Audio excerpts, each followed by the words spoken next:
Hello guys, कैसे हैं आप सभी लोग। स्वागत है आप सभी का एक बार फिर से आज के हमारे नई वीडियो में। और गाइस, आज इस वीडियो में हम लोग बात करने वाले हैं क्लास 10th के chapter A question of trust के बारे में। चलिए गाइस, कहानी को शुरू करते हैं। इस कहानी में एक हॉरेस डेनबी नाम का बंदा होता है जो कि 50 साल का होता है और अभी तक उसकी शादी नहीं हुई है और वो एक हाउस कीपर के साथ अपने घर में रहता है। बट उसको एक बीमारी थी, हाई फीवर नाम की बीमारी थी। इस बीमारी में क्या होता है गाइस, जो भी पेड़ पौधे हमारे आसपास होते हैं या फिर किसी भी फूल या फ्लावर्स या प्लांट्स की स्मेल हमारी नाक में जाती है तो हमको उसी मौके पर छींकें आने लगती हैं ज़ोर ज़ोर से। ये कोई कोल्ड नहीं था बट एक हाई फीवर नाम की बीमारी थी। और गाइस, ये जो हॉरेस डेनबी था ये ताले और चाबी बनाने का काम करता है और इसका बिजनेस जो होता है इस चीज़ का बहुत ही बढ़िया चल रहा होता है कि इसके पास 2 हेल्पर्स भी रखे होते हैं। इसका बिजनेस फर्स्ट क्लास चलता है। हॉरेस डेनबी यहाँ तक कि बहुत ही बढ़िया और रेस्पेक्टेबल मैन था बट पूरी तरह से कंप्लीट ऑनेस्ट और ईमानदार नहीं था। वो कह सकते हैं कि वो 80% रेस्पेक्टेबल और बहुत बढ़िया था, सभी लोग ऐसा बोलते थे, बट नॉट कम्प्लीटली ऑनेस्ट, क्योंकि वो 15 साल पहले जेल काट कर आ चुका है। पहली और आखिरी बार था उसका जो वो जेल गया था। आज से लगभग 15 साल पहले वो जेल काट कर ऑलरेडी आ चुका है, इसलिए वो कम्प्लीटली ऑनेस्ट नहीं था।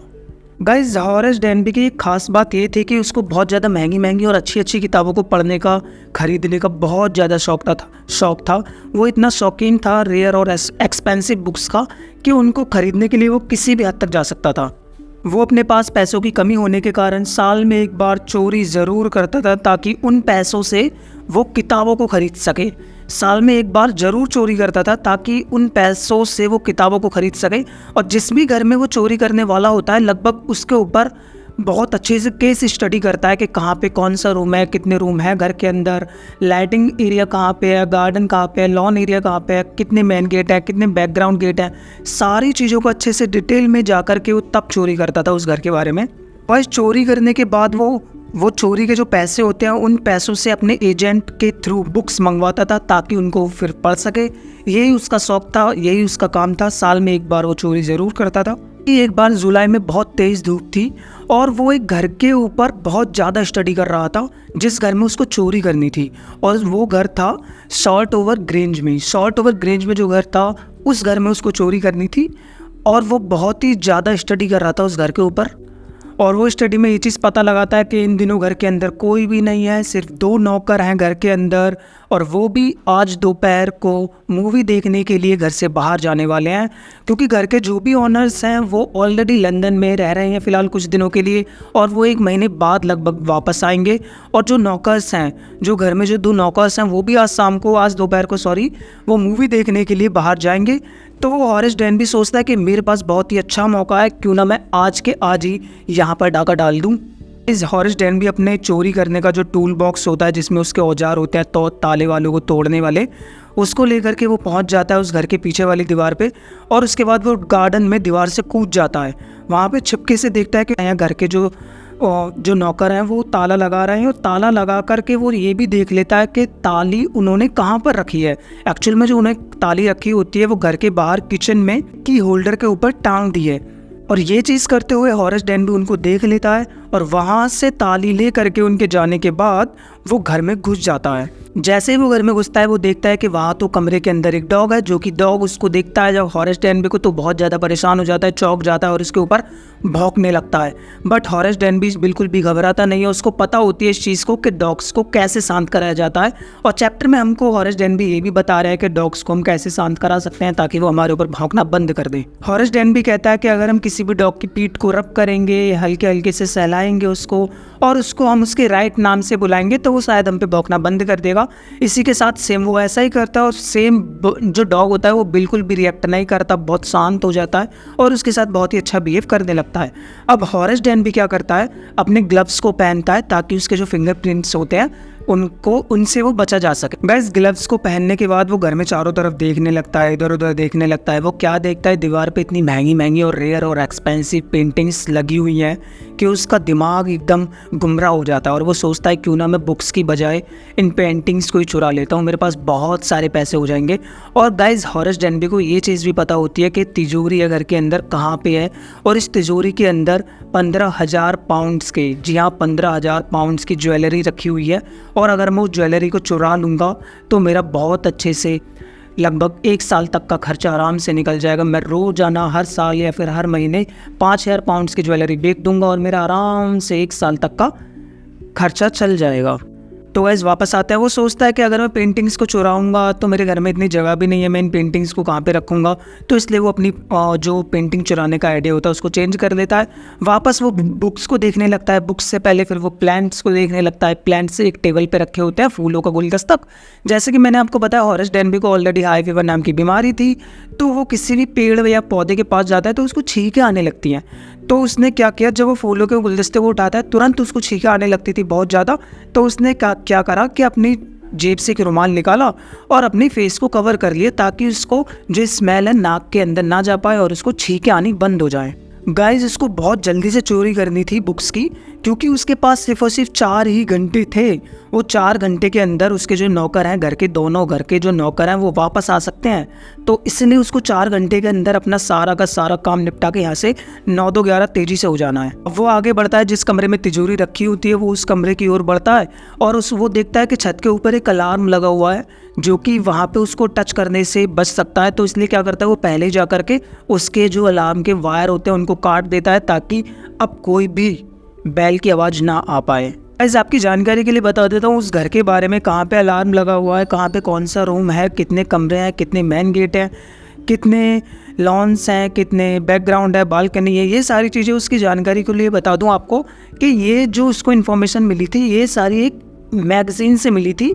वो उसने एक मैगज़ीन में पढ़ा था उस घर के बारे में, क्योंकि वो एक बहुत ही रिच फैमिली का घर था और इसीलिए वो उस घर को लूटने के लिए अपना प्लान बनाता है और सारी इन्फॉर्मेशन को कलेक्ट करता है एक मैगज़ीन से। अब अलार्म का वायर काटने के बाद जैसे वो आगे बढ़ता है तिजोरी को लूटने के लिए, तभी वो क्या देखता है, पीछे से उसको एक आवाज़ आई। उसने क्या देखा कि आवाज़ में उससे किसी ने पूछा है कि क्या तुमको जुकाम हुआ है या फिर तुमको हाई फीवर हुआ है। तो वो बोलता है नहीं मेरे को कोई जुकाम वगैरह नहीं हुआ है, मेरे को तो सिर्फ छोटा सा हाई फीवर है और ये बहुत ही जल्दी ठीक हो जाता है। गाइज़ वो जो आवाज़ आती है पीछे से वो एक लड़की की होती है और वो लड़की उसको एडवाइस भी देती है कि तुमको बहुत अच्छे से डॉक्टर को दिखाना चाहिए, अदरवाइज़ बहुत ज़्यादा परेशानी हो सकती है, तुमको अपने फेस को कवर रखना चाहिए, फेस मास्क लगा के रखना चाहिए। इस तरह की एडवाइस वो उसको देने लगती है। और वो जो लड़की होती है रेड कलर के ड्रेस में होती है जो कि बहुत ज़्यादा ब्यूटीफुल होती है, एकदम चार्मिंग और प्रिटी गर्ल होती है रेड कलर की ड्रेस में और इसको एडवाइस दे रही होती है। जब वो अंदर घुसती है तो उस घर का डॉग होता है, उसका नाम होता है शहरी। वो अंदर घुसने के तुरंत बाद उस डॉग को उसके नाम से बुलाने लगती है और डॉग उसको लिक करने लगता है, अपनी जीभ से चाटने लगता है और उसके ऊपर चढ़ने की कोशिश करता है। उसके कुछ देर बाद वो जो हॉरेस डेनबी होता है उसके हाथ पाँव फूलने लगते हैं क्योंकि वो बहुत ज़्यादा परेशान हो जाता है। उसको लगता है कि घर की मालकिन शायद आ गई हैं। अब वो जो लड़की होती है, वो रेड ड्रेस वाली लड़की जो होती है, वो सोचती है कि चलो अच्छा हुआ मैं राइट टाइम पे आ गई, कम से कम मैं एक चोर से चोरी करते हुए मुलाकात तो हो गई मेरे को दिख तो गया कि चोर कैसे चोरी करते हैं। और वो उससे कहती है कि अब बताओ तुम अब क्या करोगे, मैंने तुमको रंगे हाथों पकड़ लिया है, अब तुम बताओ क्या करोगे। यहाँ पर हॉरेस डेनबी कहता है कि मुझे अगर तुम 1 घंटा दोगे ना, सिर्फ तुम्हें मुझे 1 घंटा दो और मैं यहाँ से भाग जाऊँगा। किसी को फ़ोन भी करोगी तो मैं टेलीफोन की वायर काट दूंगा और मैं यहाँ से तुरंत निकल जाऊँगा, मेरे को सिर्फ 1 घंटा दे दो तुम। इतना सुन करके वो लड़की बहुत ज़्यादा सीरियस हो जाती है और गुस्सा हो जाती है, बोलेगी अच्छा अगर मैं तुमको 1 घंटा दे दूँ तो तुम क्या करोगे, मुझे हर्ट करोगे, मुझे दुख पहुँचाओगे। तो ऐसा करके वो लड़की, वो जो हॉरेस डेनबी होता है, वो बोलता है नहीं, मैं कोई तुमको हर्ट नहीं करने वाला हूँ, मैं इतना बुरा इंसान नहीं हूँ, मैं कोई प्रोफेशनल चोर भी नहीं हूँ, मैं किसी को हर्ट करने के लिए चोरी नहीं करता। इस बात पर लड़की क्या कहती है, नहीं मैं तुम सारे चोरों को बहुत अच्छे से जानती हूँ, तुम सारे चोर ना बहुत ऐसे होते हो, सबको हर्ट करने वाले ही होते हो और तुम्हारा क्या मकसद है किसी के घर में घुसने का मुझे सब पता है, तो तुम मुझे मत बताओ तुम्हारा क्या मकसद है। वो लड़की उसको उपदेश देने लगती है, कहती है कि तुम समाज के नाम पे धब्बा हो, तुम जैसे लोग हमारी सोसाइटी को गंदा करते हैं, तुम्हारी वजह से देखो आज हमारे देश का कितना नाम खराब हो रहा है। इस तरह की चीज़ें वो उसको कहने लगती है। हॉरेस डेनबी उसके हाथ पैर जोड़ने लगता है, उसको रिक्वेस्ट करने लगता है, बोलता है कि प्लीज़ मुझे जाने दो, मैं आगे से कुछ नहीं करूँगा, प्लीज़ उसको बहुत ज़्यादा कन्विंस करने लगता है। बट वो लड़की उसके एक भी नहीं सुनती है। बट आफ्टर सम टाइम वो हंसने लगती है और जब वो हंसने लगती है तो हॉरेस डेनबी सोचता है कि शायद उसने उसको मना लिया है कि उसको जाने दे, और वो उसको फिर से बोलता है कि प्लीज़ मुझे जाने दो, तुम जो बोलोगी मैं वो करूँगा, बस किसी को मत बताना और किसी को फ़ोन मत करना। बट वो लड़की किसी उसकी हॉरेस डेनबी की एक भी बात नहीं सुनती और वो क्या करती है, वापस उस टेबल के पास जाती है जिस पे फ्लावर पॉट रखा होता है। वहाँ पे एक सिल्वर बॉक्स रखा होता है, उसमें से एक सिगरेट निकालती है और सिगरेट पीने लगती है। जैसे वो सिगरेट पीने के लिए आगे को बढ़ाती है, तभी क्या होता है, हॉरेस डेनबी अपने ग्लव्स को उतारता है और लाइटर अपनी जेब से निकाल के उसकी सिगरेट को जलाने लगता है। जैसे कि मैंने आपको बताया उसने शुरू में ग्लव्स पहने थे, तो यहाँ पे वो अपने ग्लव्स को उतार देता है ताकि वो उसकी सिगरेट को जला सके। और उसके बाद क्या होता है, सिगरेट पीते हुए वो लड़की उससे कहती है हॉरेस डेनबी से, चलो ठीक है मैं तुमको जाने दूंगी जब तुम इतनी रिक्वेस्ट कर ही रहे हो तो, बट तुमको मेरे लिए उसके लिए एक काम करना पड़ेगा।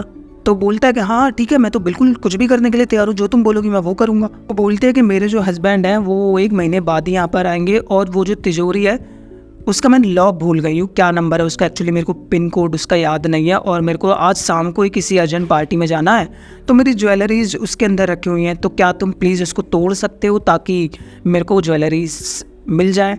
वो बोलता है हाँ क्यों नहीं, ये तो मेरे बाएं हाथ का खेल है, तुम मुझे सिर्फ 1 घंटा दो और 1 घंटे में मैं इसको बिल्कुल बराबर करके तुम्हारे हाथ में दे दूंगा, बट वो तिजोरी टूट जाएगी, फिर बाद में मेरे से मत कहना।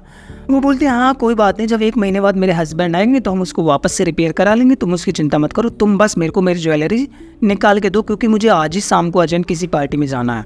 वो 1 घंटे के अंदर अंदर उसको ज्वेलरी सारी निकाल के दे देता है और उसके बाद वो उसको वहाँ से जाने देती है और वो खुशी खुशी वहाँ से चला जाता है।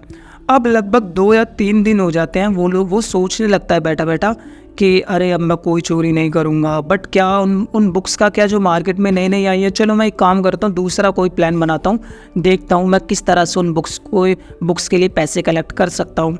जितना वो सोच ही रहा होता है तभी क्या होता है, उसके घर पे पुलिस आ जाती है और उसको पकड़ने लगती है। अरे क्या हुआ, तुम मुझे क्यों पकड़ रहे हो? बोलता है कि तुमने सॉल्टेवर ग्रेंज में एक चोरी करी है, तुमने तिजोरी को तोड़ा है और हाँ इसलिए हम तुमको पकड़ने के लिए आए हैं। तो हॉरेस डेनबी पुलिस वालों को क्या बोलता है, बोलता है कि अरे नहीं मैंने कोई चोरी नहीं करी है, मैं इनफैक्ट वो जो घर की ऑनर थी उन्होंने खुद ही मेरे को बोला कि इस तिजोरी को तोड़ दो, मेरे को अर्जेंट किसी पार्टी में जाना है, तो इसलिए मैंने तोड़ा, मैंने चोरी थोड़ी ना करी है। तो पुलिस वाले कहते हैं उससे नहीं तुम्हारे ही वहाँ पे सारी जगह फिंगरप्रिंट्स हैं और तुमने ही चोरी करी है, और जो घर के ऑनर है वो तो अभी घर पे है ही नहीं, वो तो लंदन में रह रहे हैं। तो गाइस पुलिस उस हॉरेस डेनबी की एक भी बात नहीं सुनती है। एक्चुअल में होता क्या है, वो जो लड़की होती है वो भी खुद अपने आप में एक चोरी होती है, बट वो इस तरह से अपने आप को तैयार करके लेके आती है, इस तरह से मेंटेन करके आती है कि हॉरेस डेनबी को लगता है कि घर की जो रियल ऑनर है वो ही आ गए हैं, जबकि वो रियल ऑनर होती नहीं है, वो भी उन्हीं की कैटेगरी यानी चोर होती है वो भी, और चोर दूसरे चोर यानी हॉरेस डेनबी से ही चोरी करवा के पैसे लेके उसी के नाम पे चोरी करवा के चली जाती है। फंस जाता है हमारा कौन, हॉरेस डेनबी बेचारा, क्योंकि उसी के फिंगरप्रिंट सभी जगह फैल चुके थे, तो इसलिए वो फंस जाता है और पुलिस वाले उसकी एक भी बात नहीं सुनते हैं। अब जेल में जाने के बाद क्या करते हैं, उसको असिस्टेंट बना देते हैं, यानी कि जेल में जो लाइब्रेरी होती है उस लाइब्रेरी का उसको असिस्टेंट बना देते हैं हॉरेस डेनबी को, क्योंकि उसको बुक्स के बारे में बहुत ज़्यादा जानकारी की थी और वो बुक्स को ज़्यादा पढ़ता था और बुक्स से उसको बहुत ज़्यादा रिलेटेड भी था। अब जेल के अंदर कोई भी अगर उससे उस लड़की के बारे में बात करता है या फिर कोई भी कभी भी उसके मन में इस तरह का ख्याल आता तो उसको उस चीज़ से हेट होने लगती थी, बहुत ज़्यादा गुस्सा आने लगता था, एंगर इशू करने लगता था वो। तो गाइस आज का चैप्टर हमारा यहीं पे समाप्त होता है। तो गाइस देखा आपने एक चोर दूसरे चोर से कैसे उससे चोरी करवाता है उसी के नाम पे, और सारे ज्वेलरी लेके खुद चली जाती है, वो इतनी शातिर लड़की होती है। आई होप यू गाइस तुमको ये चैप्टर समझ आया होगा, एक क्वेश्चन ऑफ ट्रस्ट। मिलते हैं नेक्स्ट वीडियो में, प्लीज़ सब्सक्राइब कर देना यार। चलो मिलते हैं नेक्स्ट वीडियो में, बाय।